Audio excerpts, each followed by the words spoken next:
You will kill me. Hmm? You will kill me. Well, you haven't been recording, have you? With the record sound. I'm glad you told me now.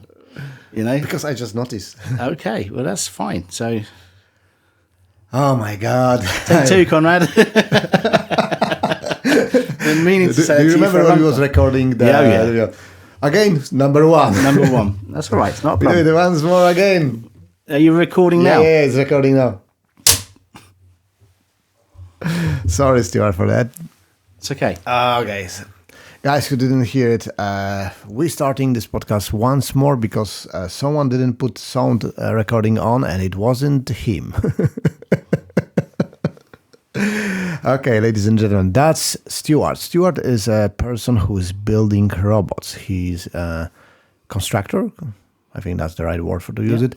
And he built R2D2s. And one of his robots is in Star Wars, but he was in a couple of more events, Star Wars related as well.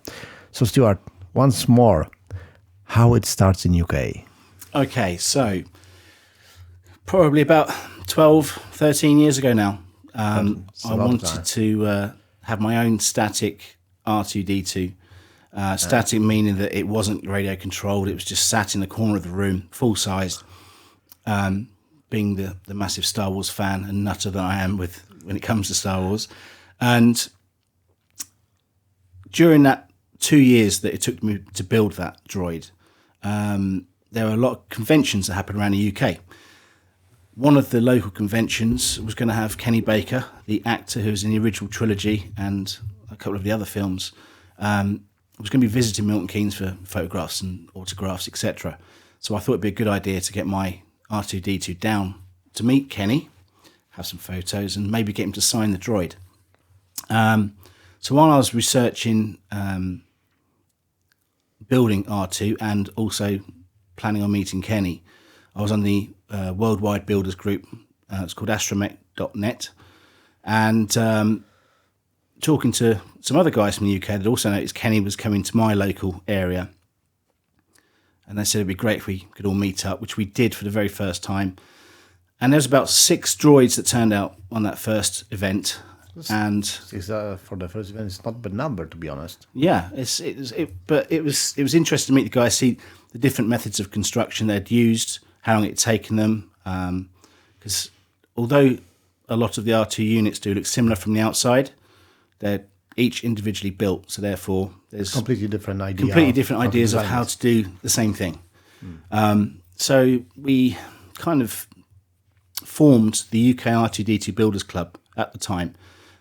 There was 3 guys, myself included, that really sort of pushed to get that thing moving. And more events came up. We started visiting more places, and before long, there was a Facebook group, and that has gone from strength to strength over the years now. So I was the first guy that tried to coordinate the builders group in the beginning days. So I was classed as the first chairman of the group, which has now been handed on to Lee Towersey. For how long you've been chairman? Oh, it was about 8 or 9 years in the end. That's a lot of time. So, but it's got so big, you really have to have the time to devote to that group because of the size of the members coming in. Okay, so you have to stop building robots and start to manage the group. You did find he's doing a lot of travelling, a lot of paperwork, and that wasn't really the fun part of it. I really enjoy the building. I enjoy getting out to meet people at events and conventions. You showed me the videos from the conventions earlier, and that looks a lot of fun. Yeah, you had a R2D2 race. Yeah, we did back in Belgium. Yes, and there was a casualty of war, shall we say? Yeah, I saw it on the video. So it gets expensive when these things happen. Yeah, I will check with YouTube if I can, and if I can, I will just put this race somewhere here. Yeah. And you can guys see it because it was amazing. And unfortunately, there was casualty, and one of the R2D2 died. Yeah. So that was another convention outside of the UK. That was in Belgium, which we've gone to a place. It's called FAX in Ghent in Belgium, and we've gone there several times. It's a yearly event that's on. We also went to Star Wars Celebration in Essen in Germany. And it was at that point where all of the droid builders from Europe those that could manage to get there with their droids, there must have been a good 50 plus droids there at the time. That's a small army there. Yeah, pretty much. And it was at that time that Kathleen Kennedy became head of Lucasfilm. And so it was after the Disney bought Lucas, isn't it? That's right. That's right. So there was talk of the new films being made. And Kathleen Kennedy visited our collection of droids, and it just happened to be mentioned to her that we was based in, or just outside London or around the region, or will travel. If I could remember, just correct me if that's not true, when Disney took over the Lucas film, exactly, the Disney franchise, sorry, the Star Wars franchise, Yep. They had a right, but they didn't have any assets, isn't it? Correct, yeah. Yeah. So they didn't have robots. They didn't have any droids. No droids there. It was discussed that there would be a budget for Disney constructing the droids with a certain timescale attached to it. And we said, well, we've got readily available droids. We've got readily available operators. And she said, that's the robots we are looking for. Well, that's the droids we are looking for. Exactly. I mean, contact was made through one of our members at the time. Through there, we had several discussions. And two of the guys were hired to work full-time at Pinewood on The Force Awakens, the first of the new Disney movies. Now, one of those guys, Lee Towersey, who's now the chairman of I'd say the UK R2D2 Builders Club, but it's sort of evolved into the UK Droid Builders Club. And so the club started only from R2D2? Yeah. And now any droid, Star Wars related droid? Yeah, any Star Wars related droid is now sort of welcome in the club. You'll find that there are different sections within the club, so you can build a mouse droid, you can do an R5 unit, you can do a protocol droid, you can do whatever you want, really. So it's the whole point of the group is to help each other build and learn how to get your end product. There's a lot of things you learn along the way, the use of different tools, electronics, woodworking, metalwork, painting. And you also meet a lot of good friends that are 100% lifetime friends, you know. Oh, and so that's the bonus. It's been absolutely brilliant, because I'll say a lot of regular people outside of droid building don't necessarily understand why we do it, and they think, to be honest, it works like that with any other clubs. Like, for example, from my experience, jiu-jitsu. People from outside thinking that there are a bunch of idiots hugging each other on the mat with stupid pajamas, but we just do it. And that's so much fun for us. And I believe that when you build robots and you meet the other guys, it's exactly the same feeling. Absolutely, yeah. But it's good because I can, you know, even this week I've been in contact with 2 or 3 of my old-time acquaintances of droid building, and just to ask them a couple of things, and they've said, oh, can you do this or can you do that? And we talk quite a lot now. You know, we meet up for a beer or a pizza or whatever it is, you know, fairly regular. That's great. Can you tell me, how did you start with Star Wars at all? Because we started at a moment when you already built your first robot, but why? Why? Okay, so Star Wars was the first movie I ever saw at the big screen. Okay, and then I couldn't tell you if it was before the movie or directly after the movie, but my mum bought me a small R2D2 vintage figure, and from there on, it was paying attention to R2 and 3PO, and I just had a fascination with robots in particular. And yeah, over the years, I've had all of the vintage Star Wars figures, you know, first issue, first time around, that have been very well played with, and I still have to this day.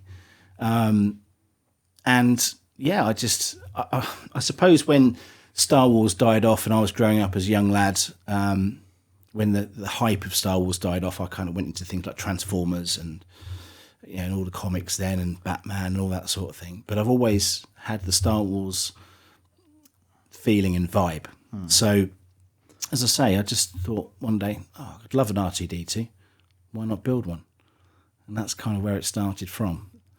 So, To be honest, I didn't really notice that like Star Wars really die, because at least from the people I know, there's lots of fans, Star Wars fans there, and either then they just join like other franchise. We can say join. They just support other franchises. So, Yeah. but they still had a soft spot for the Star Wars. absolutely. I mean, I particularly love the original trilogy, but Star Wars, the original 1977, A New Hope, is probably the film that I have seen more than any other film that's ever been made, because I just find it's a nice, calming, quiet place for me to sort of escapism and get in there and leave the telly on and watch it. And it's it's great now that you've got access with mobile phones through Disney Plus, etc. You can watch your favourite films whenever you want to. And Sometimes I think it's just overwhelming. Whenever you, at least I have the problem with that. Whenever you're going to the Netflix or stuff like that, and you have to choose the movie to watch, Yeah. that's where the problem starts. Yeah, it does. It takes you 10 minutes to think which one you're going to watch. Yeah. But, I mean, there's been one hell of a lot of spin-offs, movies, which is where, when I built my R2D2, it was the blue hero droid R2D2. And he wasn't going to be used directly in the films because they've got about 12 versions of him. Or they did on the original film. Several versions of him that do different things in different scenes. And so with what I thought was my blue droid, my blue R2D2, safely tucked away at home, and the spare parts, I built a second droid, which I called R2S8. S8 being the letter and a number, the 8 being the close I could be to letter B, so SB. Table too much. Yeah. And so I created R2S8, and fortunately I was asked via Lee to come into Pinewood Studios to work on originally Rogue One.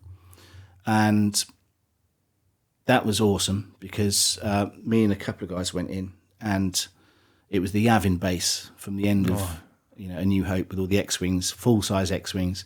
That's something. It was awesome. Did you see it in one? I didn't. My friend Mike did. I so much want to do it. He got fully in there. I got up alongside him while he was sat in it, and yeah, it was because all of the controls inside was were working.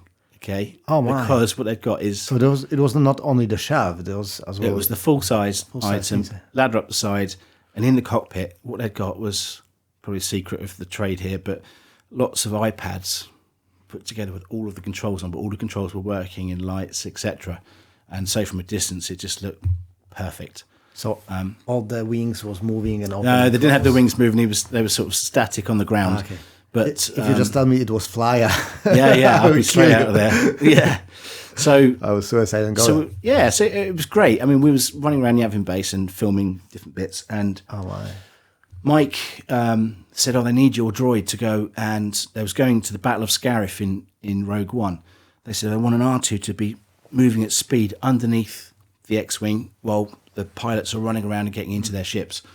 So they said they're going to set this scene up, and I'd been doing a route all day, what we've been filming, and my battery died.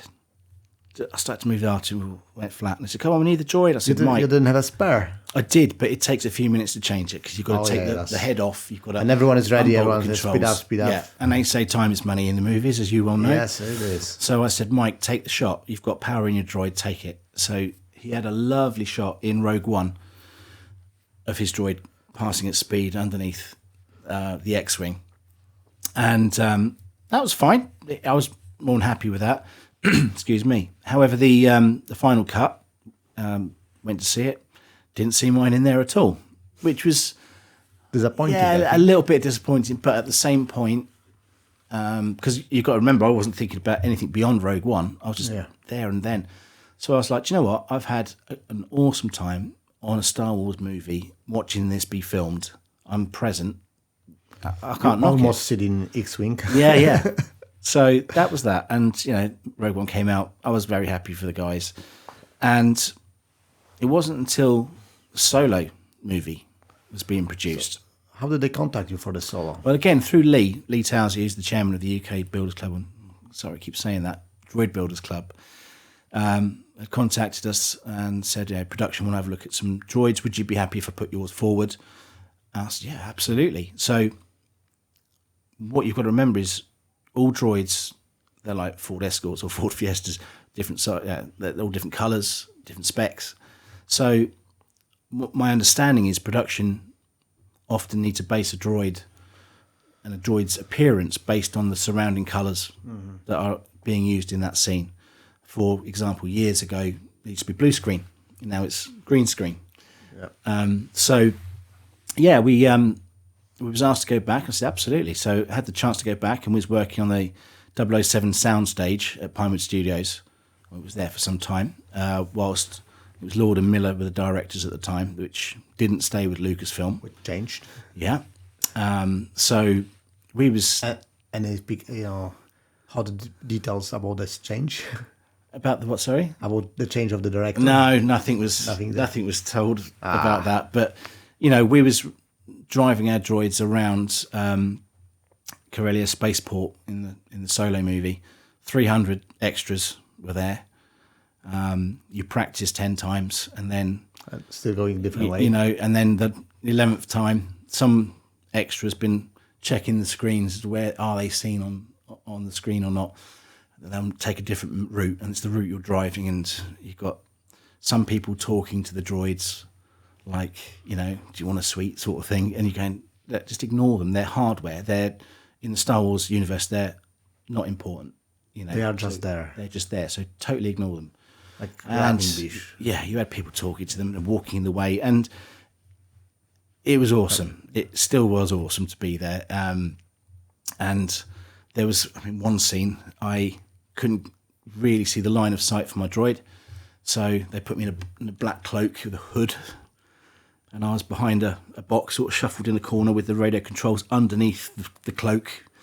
And again, didn't get to see that in the movie, but it was fantastic. And whilst we were there, they took our droids away to do some green screen work, so we had to drive them around, and then they took the droids to be scanned. So later, probably about 8 or 9 months later, just before the movie came out, the Star Wars toys were released and the droid pack, and I've got a Star Wars figure of my R2S8 droid. So SA is Stuart Bone. That's it. That's my contribution to the Star Wars universe there. Yeah, it's a really cool story, to be honest. Not everyone have a droids build drawings in a Star Wars franchise. No. There are the lucky few of us that have, been given that opportunity, and I'll be eternally grateful for the fact that I was. So, how many robots from the Droid Clubs UK participate in that? Well, let me tell you now. There's 8 set up on there at the moment, and there's probably another 2. It's probably best part of 12. Maybe a couple more that have been used. One droid in particular, my mate Mike's, who was in the Rogue One shot, his droid was, we'll say yellow, where R2's blue, for example. And because his droid was seen in the Rogue One movie at Yavin Base, in the Star Wars timeline, he couldn't be anywhere else. Yeah.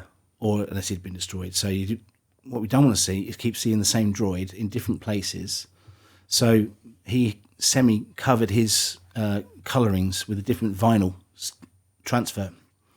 And that's the one I made into his Star Wars figure. Oh, yeah. But he hadn't coloured the legs. He had left the legs as they were, yellow, and then he had kind of an orangey colour over the rest of it. So they made his droids, and they left the yellow on the legs.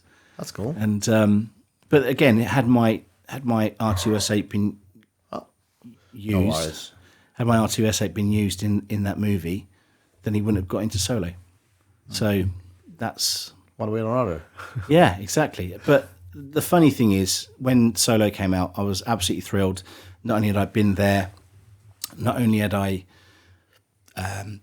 seen it all filmed, spent so much time there, that we was eventually asked back again for reshoots when Ron Howard took over, and yeah, that was great. He was very friendly, he was very chatty. He'd come and speak to everybody. He wasn't, I'm sure he was under an immense amount of pressure to get that film finished, but he was just so nice and come and chat with us. And Mike's droid even got featured on his Twitter account. Ron Howard was taking a picture and talking to him. And it was good. It was great stuff. Thoroughly enjoyed it. Do you think is there any other franchise in the world as big as Star Wars, or like when people just want to be part of it?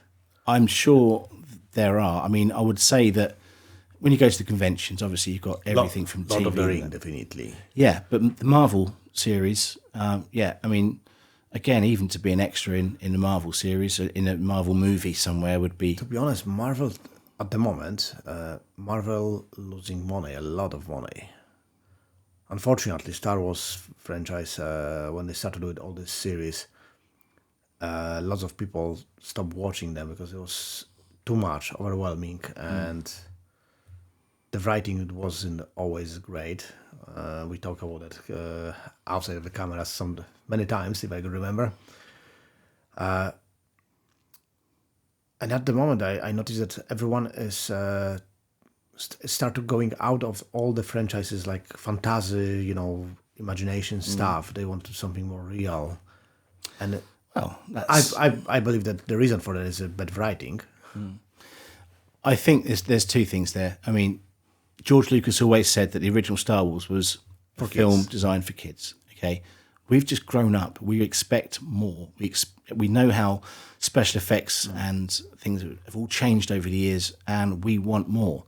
But you've got a lot of guys and girls that have grown up and gone, that's not right. That's not fair. It is still. So maybe the biggest problem is they are not able to define who is the audience anymore.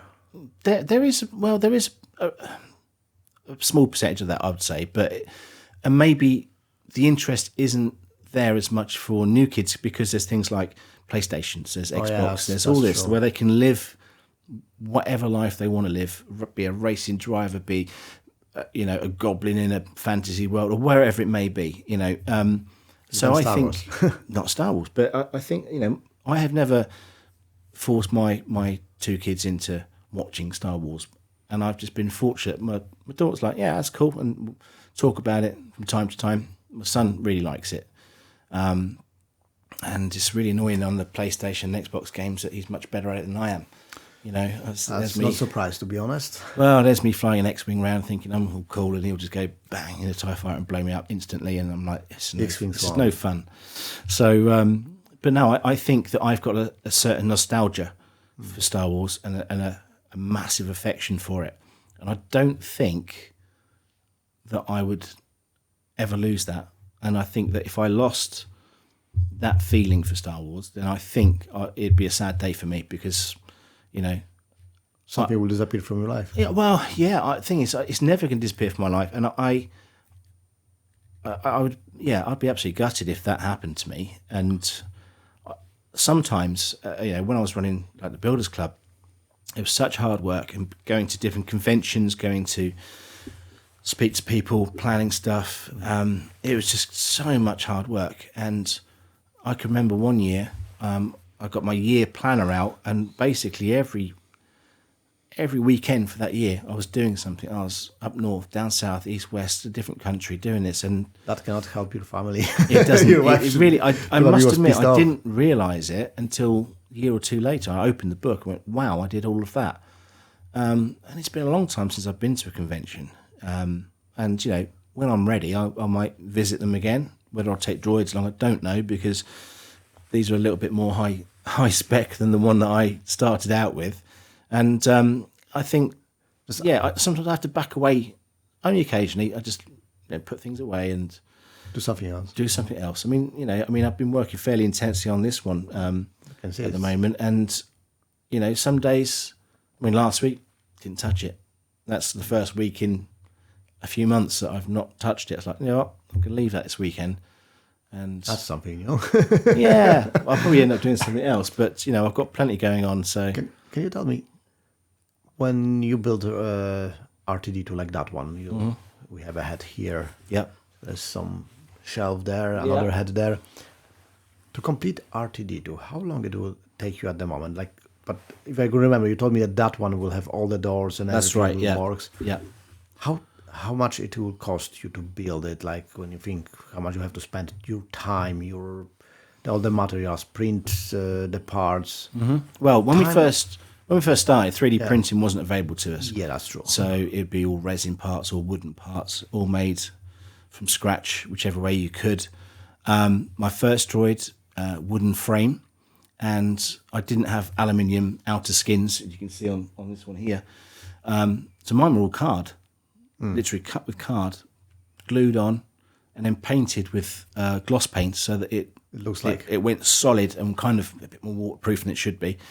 And mine was a definite budget build, and it didn't really get expensive until the electronics started going in. I thought, I can make this radio control, and it was really quite simple to do that.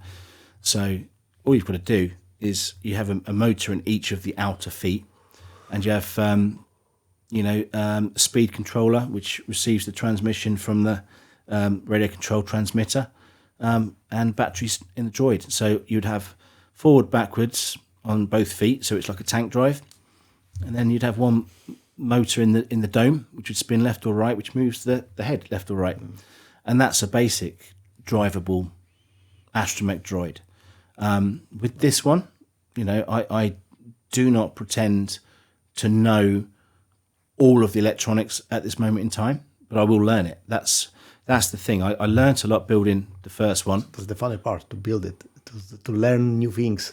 Well, this is the funny thing. When I built the first one, didn't know anything about electronics, radio controls, LEDs, batteries, how to program your controller, etc. But I got there and I learnt it, and it was basic. But there it was working, and it's done the premieres, it's done TV ads and bits and bobs. So, but this one is going to have so much more to do that I still have to learn it. So all of that will open, and these will all open up and then close back down under radio control. So there'll be a channel for each of those. Will you have a separate channels for all of them? Every movement will have a channel. So you have a button for each of it. It won't be a button. This is the thing. How it works?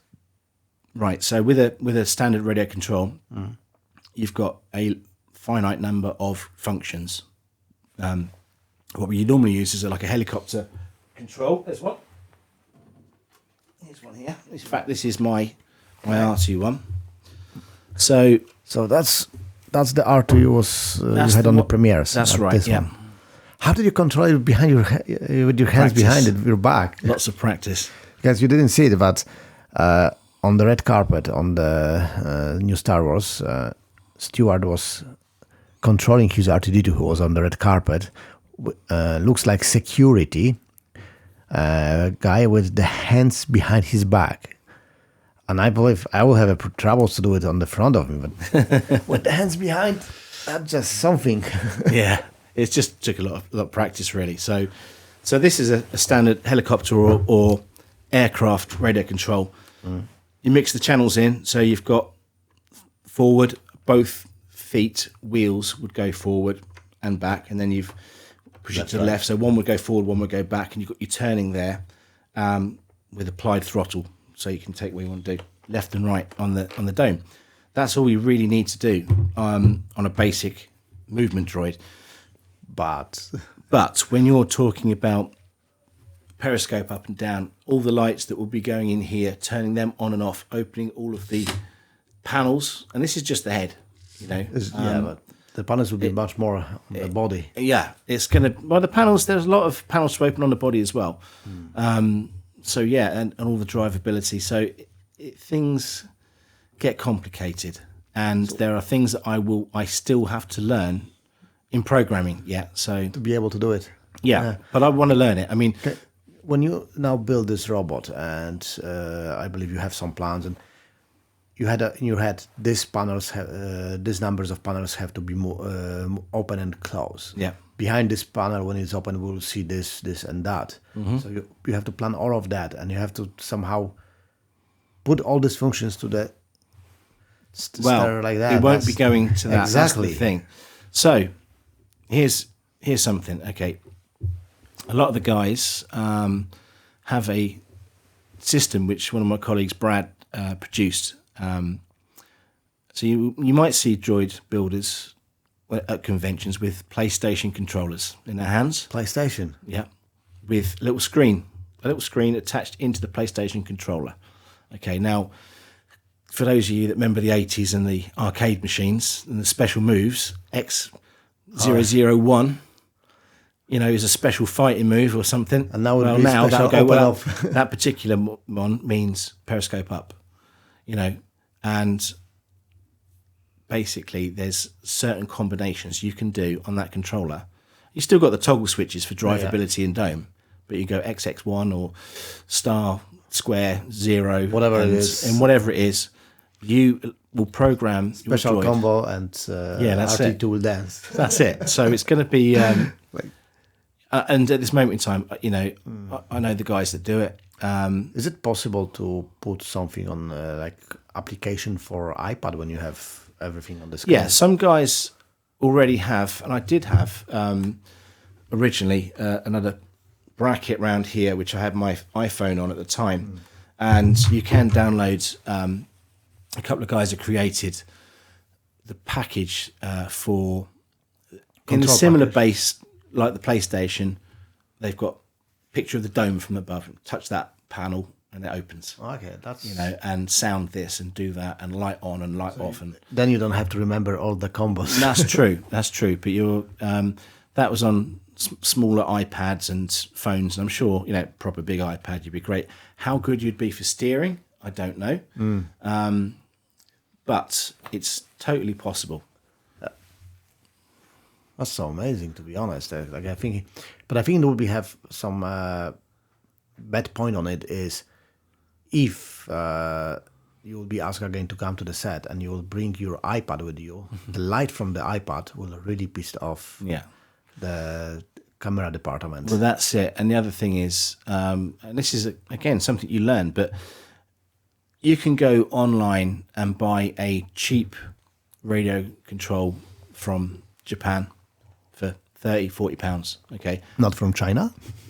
Japan, China, wherever they're made, Taiwan, China probably, and they have screens on them now because obviously this is quite an old bit of kit. But they have new screens on them, very much like iPhone, which tells you when you push that stick, it tells you what it's doing. Yeah, so you could say, that's the left leg drive. Bam, left leg drive. And you can see how much stick you're giving it, yeah? How much power you put it on. Exactly. But some of the cheaper versions actually have such strong radio control that they can block other people's signals out.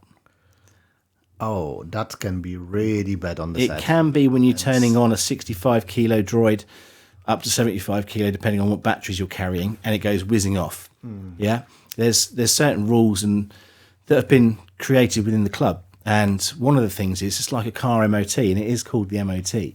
So we actually, when someone's built a new droid, and we do it yearly as well, is they'll be given a kind of a driving test, at an event. If it's worked or not. Yeah, an experienced builder will look over the droid and say that bit's too sharp. You might get a kid that touches it and cuts the hand, or where's the fail safe? Because a fail safe on one of these or the PS5 controllers would be bang, stop the droid. Don't want it running off. Can I ask you how it works when there is a lot of droids on one place for 20, 30 convention? Everyone have a radio controller which one they bought in the same place.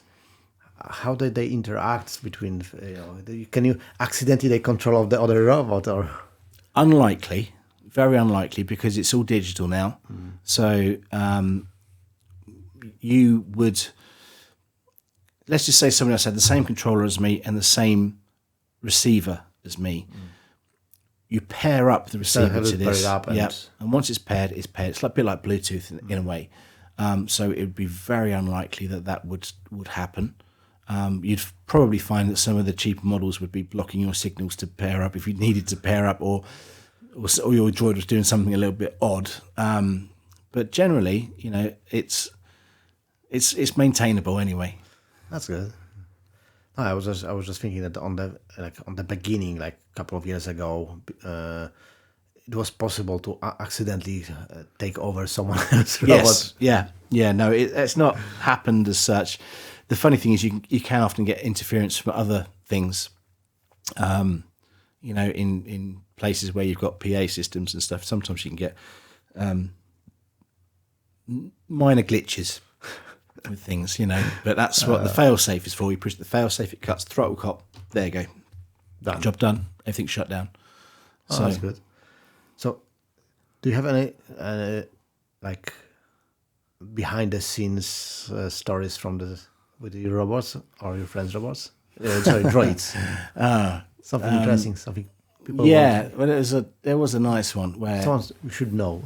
Yeah, it's or we shouldn't know, but we will. Well, we remember that nobody will watch it. Just you. No, that's all right. We finished taking a shot in Solo Star Wars movie. We was on the Corellia spaceport, and so while Ron Howard was looking after us and as director, so he wandered over. I think it was just after lunch or something. We was just setting the droids up for powering them up, and he came over and he was this is when he took the photograph of my friend's droid with him, leaning his face in, doing a Twitter photograph, and he said, "Oh, these are amazing." I said, "Oh, thank you very much." And quite happy that Ron was stood with us, and he said, "Yeah, well, they do as they're told. They're unlike the actors." He said, "Let me tell you something. When I was directing Apollo 13, he said, with Tom Hanks and all the other guys, Kevin Bacon and Bill Paxton, he said there was a special room where they could practice the anti-gravity movements, and they would all sort of float around. I think it was on wires or something, but they could all get strapped into this thing and move around." And he said the actors loved it. He said, and one day, they were getting later and later. The cast were getting later and later coming back to take the shots. What they need to do, although they're Hollywood A-listers. And he said one day it got ridiculously late. There was filming going on. It was costing money. So Ron said, because I walked off. I thought I know where they'll be. He said, and I went down to the area where they was doing all of the acrobatics with the zero gravity bouncing around, and they was all in there looking around.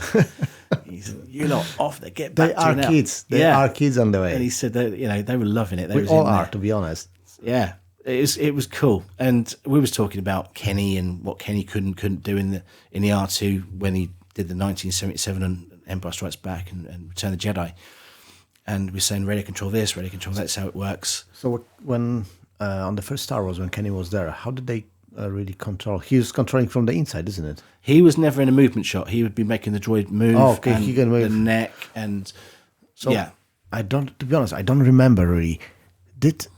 In the original Star Wars, the first one, when R2D2 was moving, did he ever move his head or anything? No. So he was going or moving the parts. Yes. Never both together. No. So that's happened later. Yeah, they did do the middle leg, transfer and drive. The legs were either tied to the body because they were kept going off at different angles, and they didn't. You see him before he gets shot by the Jawas. He's coming down a rock. You can't see the flat board that he's on. He's coming down, and then the head's not moving at all because they could get him to move in a direction, and no movement of the neck, or neck movement and no movement. Yeah. So one or the other. One or the other. You cannot have everything. So it was great. And the funny thing was, so colleague James from the Builders Club was there, and James has got sort of a very Bristol accent, for the UK, and he's got a regular saying, like a quip, like a saying that we have in the UK for different things. So when Ron was leaving, it's just for James to go, "Happy days." It's like, oh no, because Ron being in the Happy Days and the Fonz back in the late 70s, and I was like, he won't know what you're talking about, but he was just being kind and saying, "Happy Days, Ron." Yeah. That's a great time. Yeah. So I cringed and walked off, but no, it was good. It was something crazy to live by, and And I got, fortunate enough, I got my name in the credits as well, which I didn't even see. Yeah. I saw the movie twice, and my brother phoned me and said, I remember you showed me the picture your brother sent you. It's your name there highlighted. Yeah. I'd seen the movie twice by that point, and he said, "Oh, you made it." I said, he phoned me. I said, "Yeah, of course I made it." I said, it took me 6 months to build it. He said, "No, you made it in the Star Wars." I said, "Yeah, well, I was there. You know that the droid was on set, and I was moving him." He said, "No, your name's in the credits." I said, "No, it isn't. I've seen it." He said, "Boom." It Took here. a sly photograph, he said, and sent it to me. I was like, He had all mobile, which one was on. No, just the very last moment. But so that's very, for me, different for you. But it's seeing my name in the Star Wars movie. That's an amazing thing, to be honest. Yeah, it's. Now, I have to ask you something. Which one is very controversial and make people war between each other? Uh-oh, don't say Star Trek. No, that's the world war, the smaller war, local war. Which Star Wars is the best? Okay, which one for you? In my opinion, Episode 4. Episode 4, New Hope. Because it was the first movie I ever saw on the big screen, so it had a massive impact. You can tell it had a massive impact on me. This movie had an impact on you, but doesn't mean it's the best. Well, which you think? No, if you love it, that's what it is, to be honest. Because for me, the best Star Wars is one later. So it's Empire, yeah. I like the dark part of it. I like how they make it, like all the things happen between Luke and Vader. When we find out that the Vader is father of the Luke, it's amazing for me. I think it was amazing for the actors as well. Some of them. Yeah. I mean, the thing is, you've got to establish your hero first, and your fight against the evil, and so Empire Strikes Back. It took everybody by surprise because not only you find out about Luke's parentage, but also the Rebel Alliance have taken a damn good beating, and they're crippled and they're what's happened sort of thing. So. I don't think you used to see that a lot on movies. For the story, it was, I think, one of the first time when it didn't really go according to the plan for the good guys. Exactly. And Return of the Jedi, again, was a sort of a coming of age film for Luke. He's got his powers. He's got to take his father down. And it was quite a polished version. Because by this time, for a kid, all of the characters inside and out. You've lived them as toys. You've lived them in the comic books, a lot of comic books. Yeah, and then so they're kind of, to a young boy growing up at that time, they're kind of your family. Yeah, that's where they're grown with you. Yeah, that's still got them with me. So still you're taking old with you now. They say you can't choose your family. They're wrong. You can. Okay. You just have to build them out of plastic. Yeah. So, or they are better than original. They don't speak when you don't want They've it. got an on-off button. That's the key. And they still cost you a lot of money. Even more. Yeah. Nothing is perfect, No, exactly. To be honest, I really love all Star Wars. But when you're going a little bit step up, we have 2 more series of Star Wars. We're talking about the cinema universe, not talking about the series in Disney Plus. Mm-hmm. We have the prequels, and we have the ones which one happened last days. Yeah. Which one do you think are better? Ooh, and why? For someone who is, I prefer fan of the Star Wars for ages. And don't and by no means am I knocking the later Disney ones. I'm simply putting my preference out against the prequels and the Disney ones. I found the prequels, the Phantom Menace, had to establish what was going on in the universe. I found it quite boring until. You got Darth Maul and the lightsaber, and that was it's just wow. Yeah, this was cool. So it was a lot of the politics in there. It was a little bit slow, and I was like, but you have to have a start to a story. You have to show where we are. Yeah, exactly. But so I thought Ewan McGregor has done an awesome job. Yeah, he was You know, amazing there. when he was first appointed to be Obi-Wan, all I knew. To be honest, he was- everyone dubbed on him. If I could remember. I thought he's the guy from Trainspotting. I was like, oh, it's going to be, wow, really? Because I was too young to look beyond the ability of the actor. And then you see... So you was watching the actor, you was judge him as he looks on the last movie I watched him. Yeah, well, look, at that time of my life, I know what actors do. They go and make movies, they go and make TV. But you don't look into the abilities of what that actor can do, how they portray themselves, how they study for it, how they can be made to look. And I just thought he did an awesome job, even then. Oh, he was great. You know, and he has done right up to now when he's done. Well, I know you don't want to touch on it just yet, but you know, the Obi-Wan series, I loved it. I really did, and I thought the Vader part was great. And I do hope there's another series of that. And yeah, there's a few things in there which are a little bit minor, but I love Obi-Wan as a character. Yeah. But as you know, I'm not a big fan of the Obi-Wan series last days, and I think again, for me, it didn't die because Ewan McGregor. I think he was brilliant. No, yeah, I just don't like the lazy writing which one was there, and yeah, we talked a lot of time about that. I just hate what they did with the lazy writing there. There are so many childish mistakes on the script level, which one I would not let filming if that would be my decision. It just did, just happened. Yeah, it shouldn't. And there was lots of opportunities in this series. There's a lot of good moments as well. Like we spoke, I remember a couple of times about the last fight between Vader and Obi-Wan. When I was talking about this stones, which one was hitting Obi-Wan. Yeah, that was incredible moment when he's supposed to see his teacher, Qui-Gon. Yeah. If he see the Qui-Gon who will show up in his vision there and give him some last advice like Obi-Wan give to Luke, and that would be something. Yeah. I think there was lost opportunity, at least for me.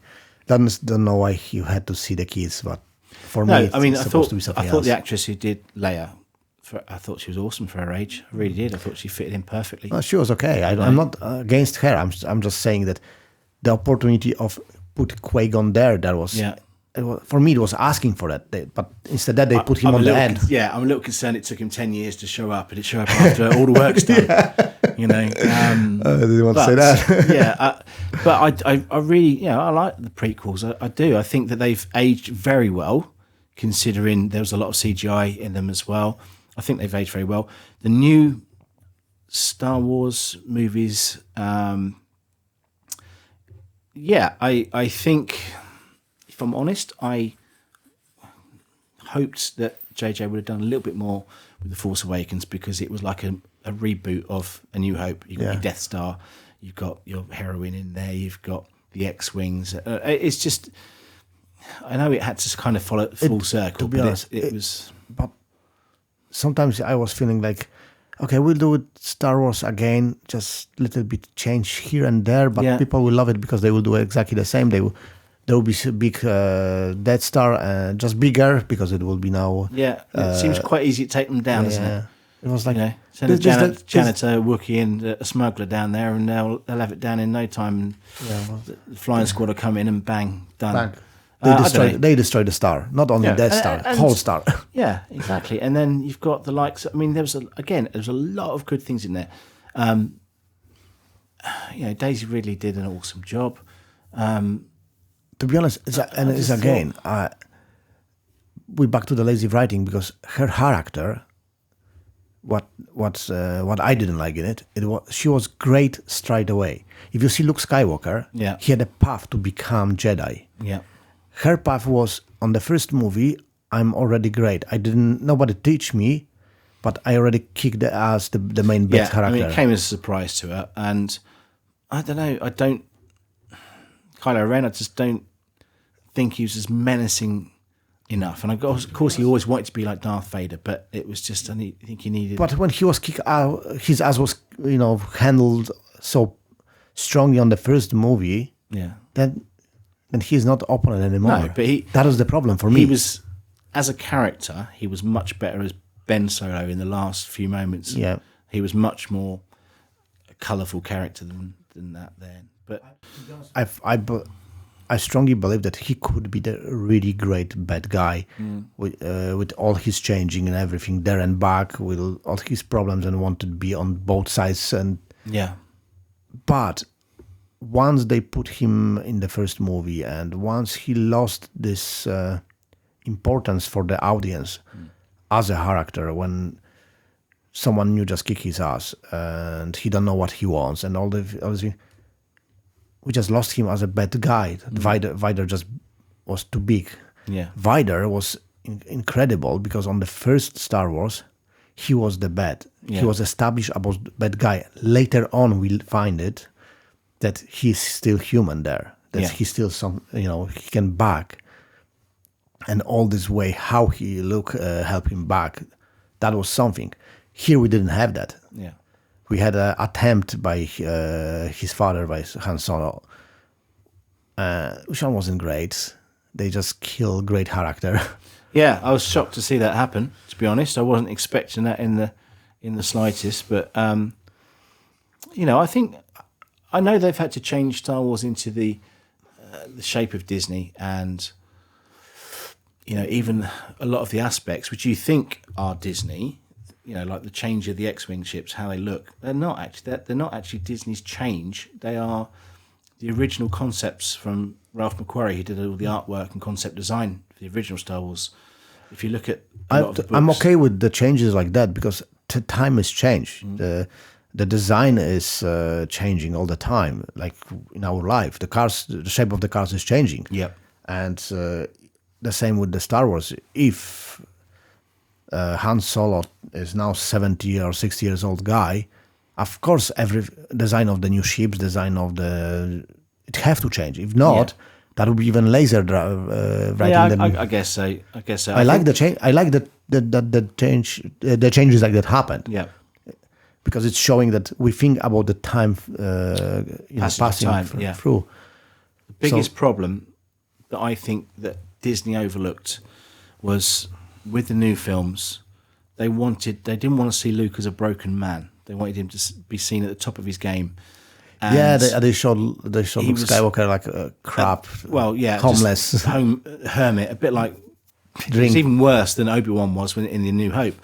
So he didn't say anything in the first film. He just threw the lightsaber away, and that was go drink his milk, green milk. Yeah, exactly. But and then you got the likes of the Mandalorian, where Luke single-handedly takes out all the Dark Troopers with the lightsaber, and everyone was so hype. That I was what they wanted to see. Even Obi-Wan, who's getting to be an older man now, he could still take Vader on. He could do this. He could do that. Yeah, he was but fighting Luke with the Vader on the Death Star. In the new movies, you didn't get that with Luke, and that's what everyone wanted to see. They wanted to see that's big unfortunate. Yeah, but the Mandalorian did get that right, and it's again, I am loving it. When I saw Luke going through these robots, in the scenes, it was amazing. I was like kid again. Yeah, I've seen videos of people on YouTube with them being videoed while they watching that happen. Sorry, there's a lot of American guys out there, but very excitable. But, I was excited we're a little myself. bit more tight upper lip here, isn't it? It's very good. It's very good. Awesome. I did love it. Yeah, and he did it. To be honest, he did it all the way. When Luke was going through that, when he was fighting there, he didn't have all this CGI jumping and everything like everyone around. No. He just went like all the way, like Vader was doing there. And the funny thing was, just before Luke got there, obviously the Mandalorian got handed his ass by that robot on his own. So you know how tough they are, You establish all the criteria. And then Luke's like, done. It was amazing for me. I loved this part. And of course, then R2 showed up in that, and that's mostly. I think 95% of R2 in that end shot is pretty much CGI, but a couple of bits definitely is a full-size droid. But still, it's amazing that they did look there right away. Again, see, this is the problem. There's me saying, "Oh, Disney, we'd love to see Luke more, being Luke, being a Jedi Master, doing what he needs to do."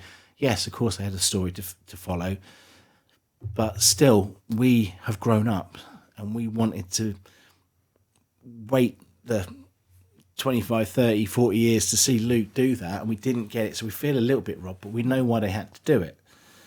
But it is what it is. It is what it is, because we have grown up and we expect too much from it still. That's why. Maybe, but still, it would be nice if they do that. Well, but to be honest, if we see Luke there, even he's hiding with some reason because he want to hide from his students, all this, and the same like Obi-Wan was hiding from the Vader. It was lost opportunity. He could teach Rey something. He didn't. No, and I know that you mentioned John Boyega earlier on, and there was something in the newspaper going back a few years now that Daisy Ridley says she thinks she's done with the character of Rey. She doesn't think there'll be a revisit. I would really like to see that change, but in a few years' time. Yeah. You know, when she is... I think Ward need a short break from the Star Wars as it is at the moment, and then we can back and give another story again. Yeah, I mean, just do it well. Well, I just don't think, no matter how awesome the story could be, no matter how awesome the actors could be, no matter how awesome CGI or effects can get, it will never, in my opinion, touch A New Hope. Because that was what I established my entire childhood. It's established everything. But what I think is, if they want to come back with the new story, it doesn't have to be Skywalker story. It's a new story. Well, the Skywalker saga is supposed to be finished now. Yeah. And just saying out loud that you've changed your name to Skywalker at the end doesn't necessarily mean that can continue, especially if you're a Palpatine. But, you know, I digress. This is the thing that we didn't think of when we was kids. We was like... bang, bang, you're dead.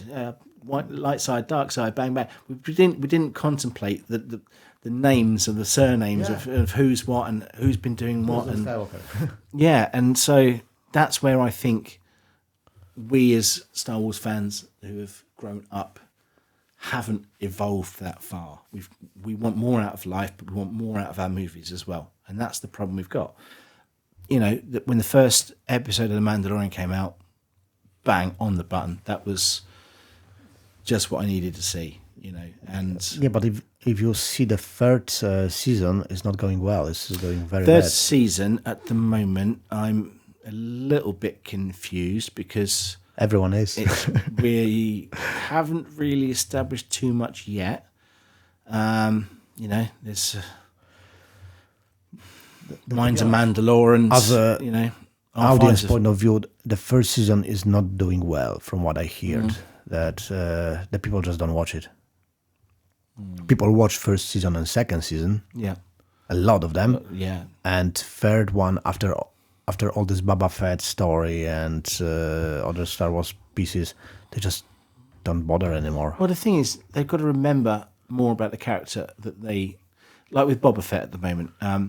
You know, again, of course I'm going to watch it. I love it, but the thing is with Boba Fett, he was a bit crafty. He was a bit underworld. You know, he didn't say much. He was mysterious. Yeah. Yeah. And now it's like an open book on him. The book of Boba Fett is open on him to say he wants to tidy up Mos Espa and Tatooine. And I think the book of Boba Fett, it was serious, which one shouldn't happen. But even if they put Boba Fett, I would love to see him sometimes coming and be the badass he used to be. Yeah, I mean, I liked it in the... I've got to get this right now, because I can't remember exactly which one. He came into the bar with the Mandalorian and to meet Bo-Katan. Yeah. And then they had a bit of a to-do go on, and, you know... Yeah, but that was good. That's you see, that's the parts which one should happen, but whole series about Boba Fett is, in my opinion at least, it was unnecessary. It was just money grab for Disney. I think it was kind of more of a trip down memory lane for a lot of Star Wars fans, and you got the Rancor in it, and you got Jabba's Palace, and you know Bib Fortuna, and all that going on. And you know, there's a lot of things I didn't particularly like. I didn't particularly like the kids that got the shiny chrome bikes in, you know, and having all their mod cons made. I would love if he would just showing up in different series, like in Mandalorian sometimes, 2 times, in different ones. Well, as an established character, as established... Yeah, I mean... Even as a boss on the Tatooine. What would have been interesting was in the end of The Mandalorian Season 1, when, you know... so, Boba Fett is on his ship. He's taking down the Tidarium shuttle.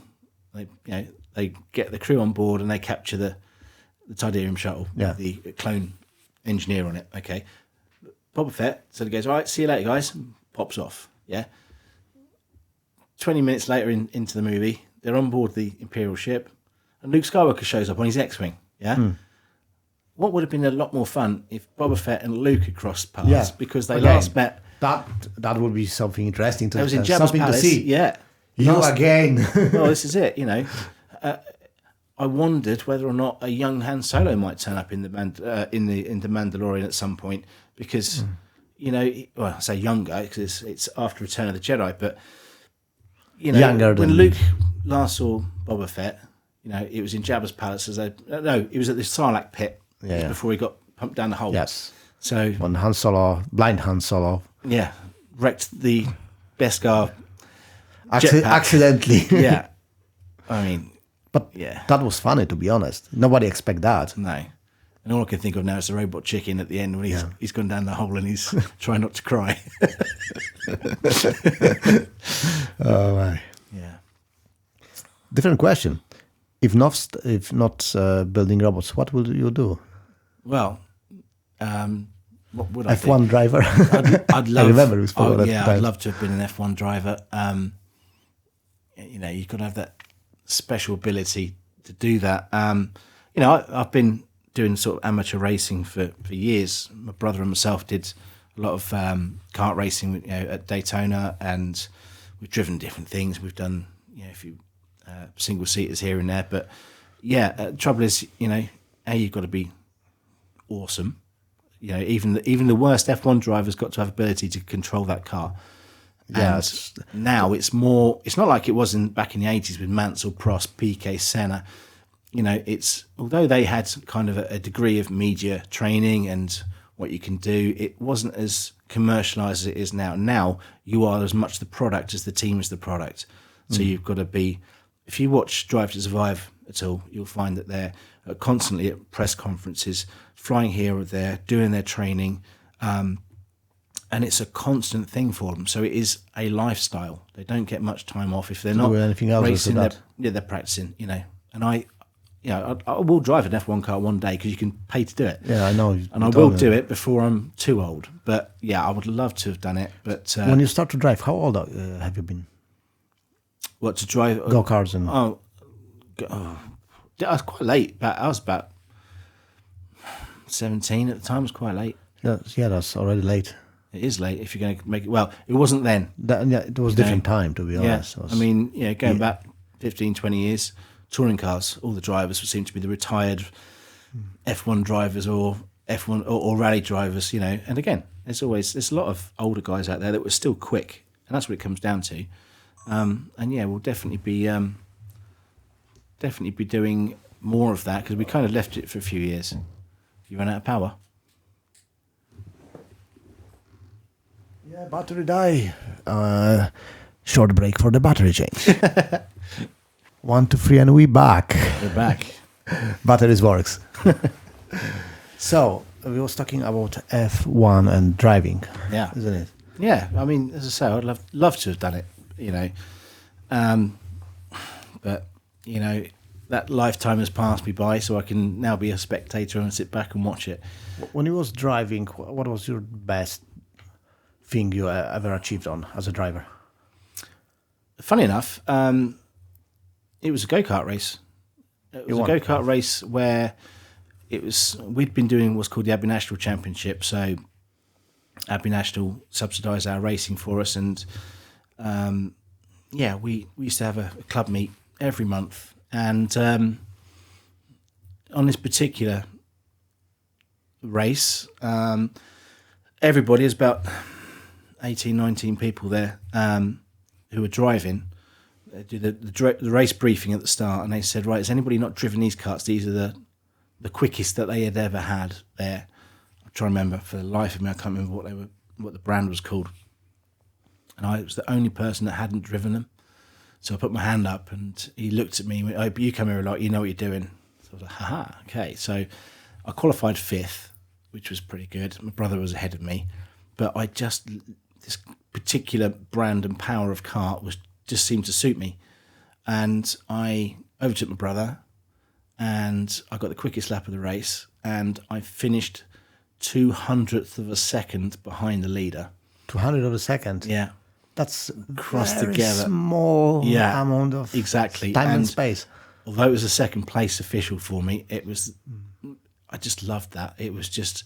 What is the speed of the go-karts like that? Well, you can get up to 70 on the straights. 70 miles. Yeah. But the difference is, it all depends on the kart you're racing, and it depends on the track you're racing on and how they're set up. A lot of the ones you can just turn up and drive, they're all standard. You know, they're not owner karts that are tuned and race prepped and tyres changed, etc. You go to a lot of these places that are out, even for outside racing, and you'll find that in the early days, when all these places were brand new, it's like, oh, if you've got a race, we'll change your tyres into wets. You know, no one, they don't. Nobody does that. It's all slicks all the time.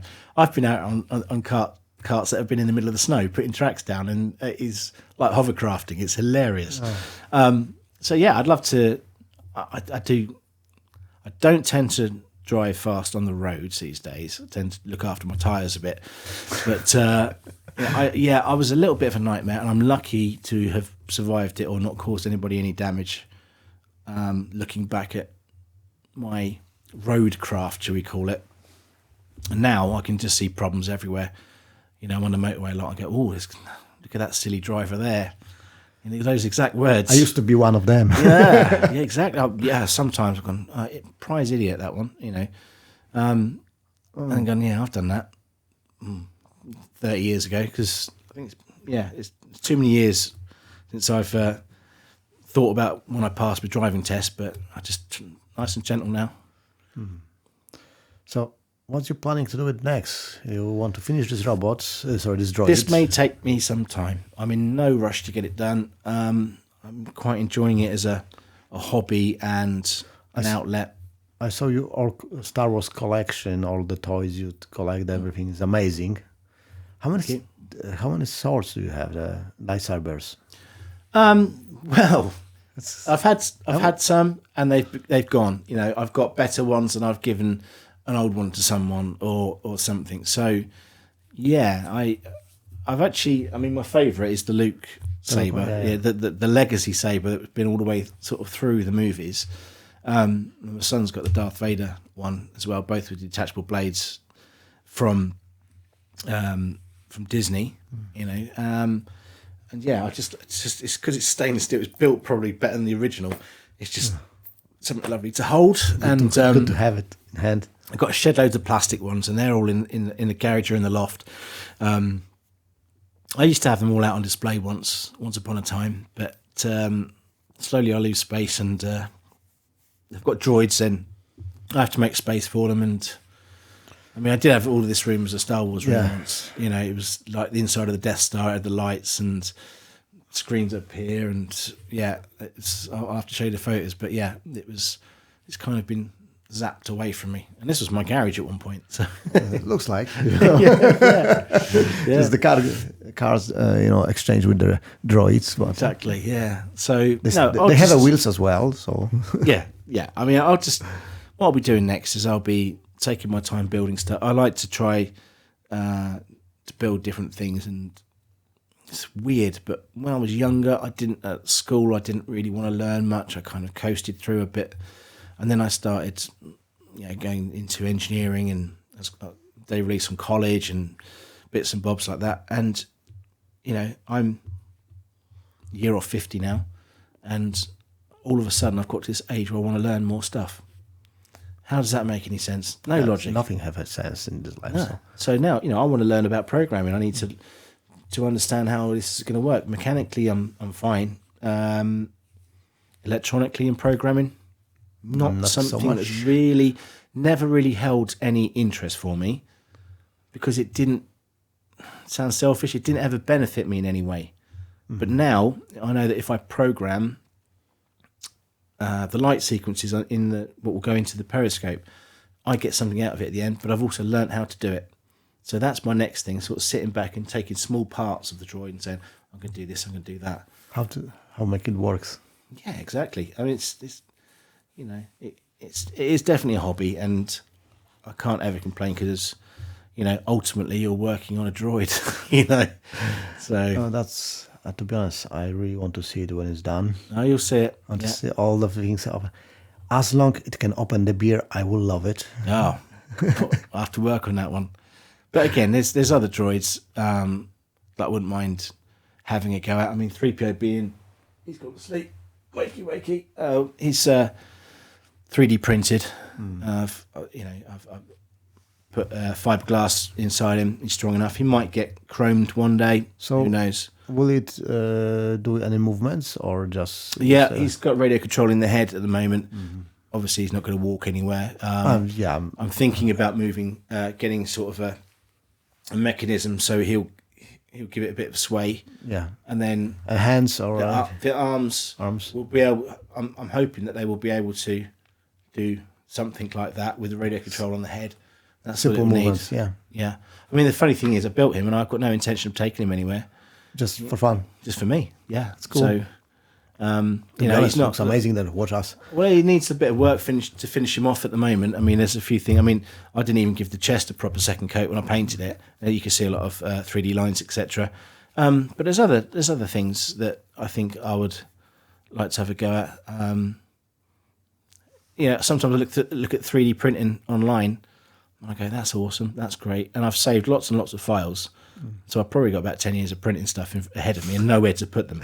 But no, it's been a lifesaver with R2. I mean, all of the periscope system and everything. That's all 3D printed. Like, do you want to put some cameras so that you can watch it from when you're controlling it from far away, or? No, not really, because you can't really get any depth perception of where the feet are, or a really good view of what the surface is like.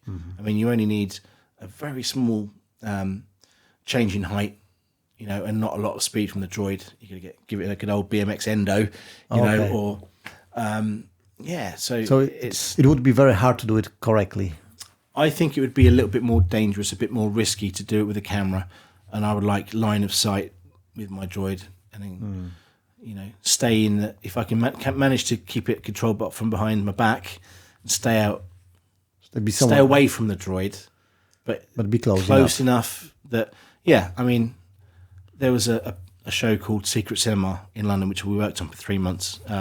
Star Wars: Empire Strikes Back, sort of kind of crossover, and we was driving around the Tatooine set with R2, and all the public come in, all, covered up, and you have to act a bit. And anyway, I had cloak on, standing away from R2, but these kids were coming in, and all they want to do is climb on R2, and they're trying to get on him and try to jump. That's dangerous. And the parents just were like, "You're here, you're clearly paid to be here for your droid."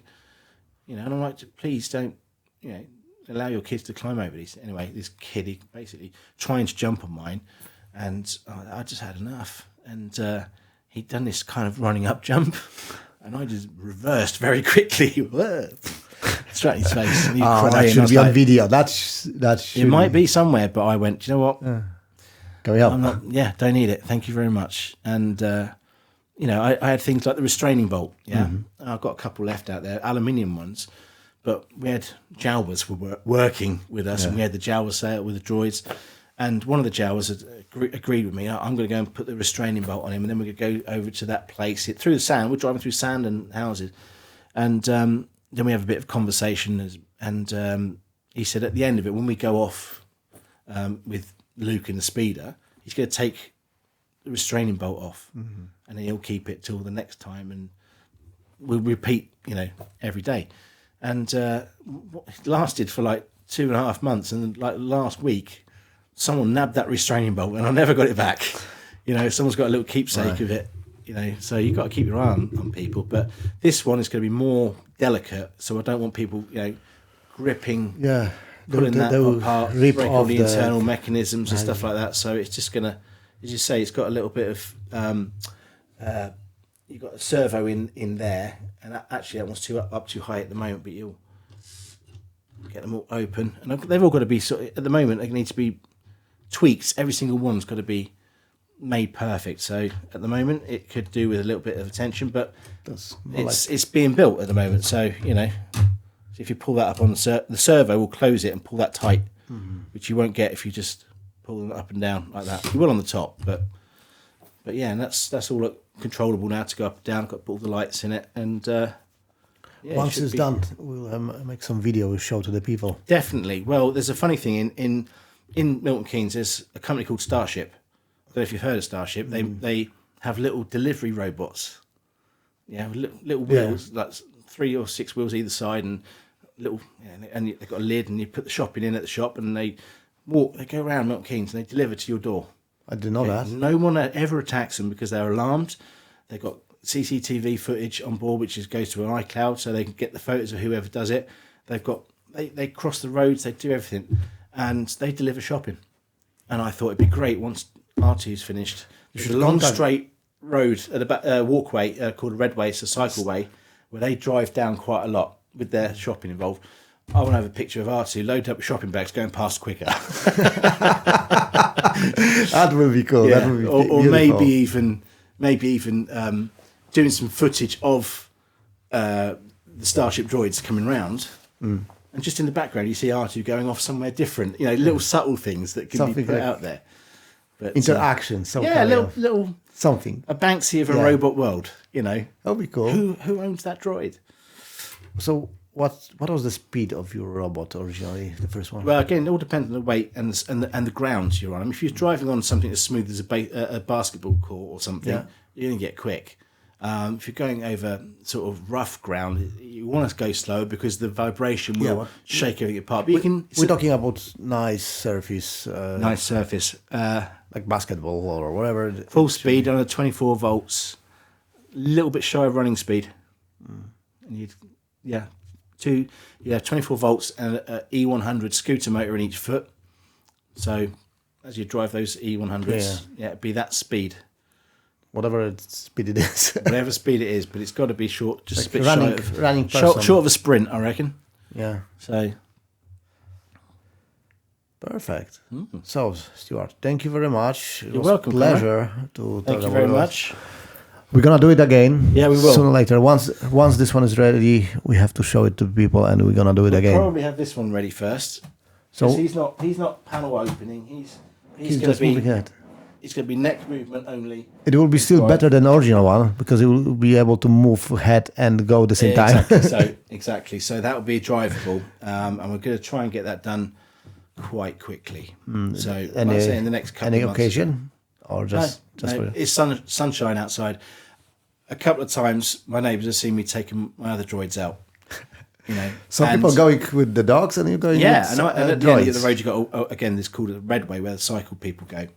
And the other summer, I was just testing the controls to make sure that I've got a dead straight line when I push forward and not going to the left or right. I had cars stopping. I had groups of kids coming down, taking photographs, and I got about 50 metres down the road and I was swamped. And I was like, people were just driving past like that, almost stopping their car on the road, going click, no click, accidents. Click. It's not something you expect to see. And then the neighbour came out and goes, I haven't seen, that takes me back a bit. I was like, yeah.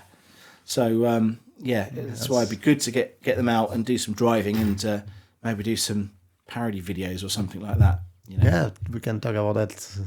Definitely. I believe I can help with that. Oh, for sure, Konrad. I'm sure you can.